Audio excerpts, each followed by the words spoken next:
Good morning children. Welcome to Narayana Live Classes.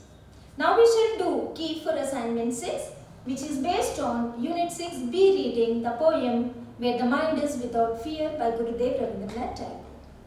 We are given the first stanza of the poem, the first few lines of the poem. Where the mind is without fear and the head is held high, where knowledge is free, where the world has not been broken up into fragments by the narrow domestic walls, where words come out from the depth of truth.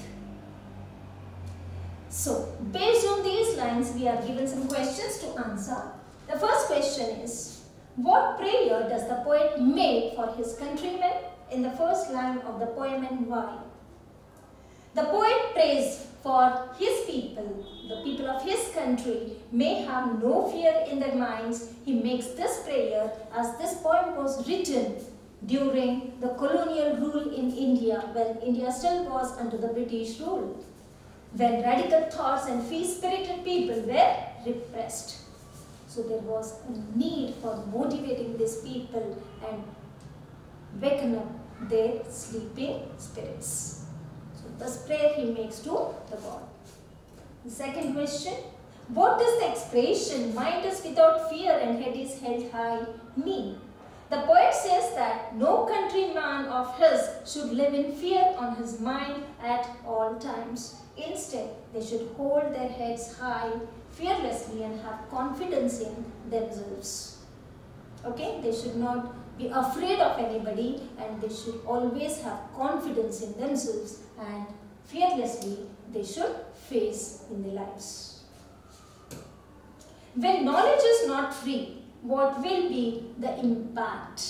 So this line emphasizes the importance of education.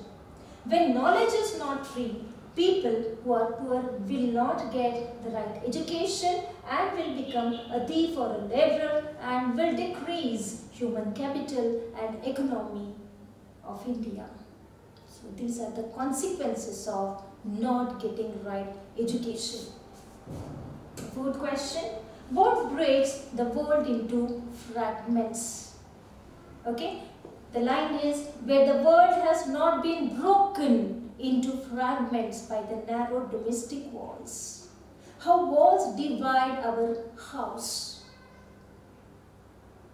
The domestic walls are the internal walls, the evils in the society that really break the groups of people. These are the walls that separate one individual from the other. The world is broken into fragments by the narrow domestic walls like caste system, social classes, religion, color, creed, and so on. There are many evil elements in the society that separate one human being from another. Now the last question, what does the line where words come out from the depth of truth mean? So whatever an individual speaks should be true. That means people should not be selfish. They should never lie for their selfish purpose. The poet wants his countrymen to be truthful and sincere.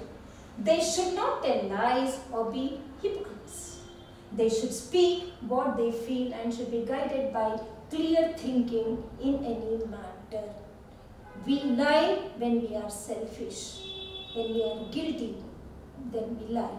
So, no human being should be put in a situation where he has to lie. So, it should be true. Whatever an individual speaks should be true. That is what this line means. So, that's today's key, children. Thank you. Have a good day.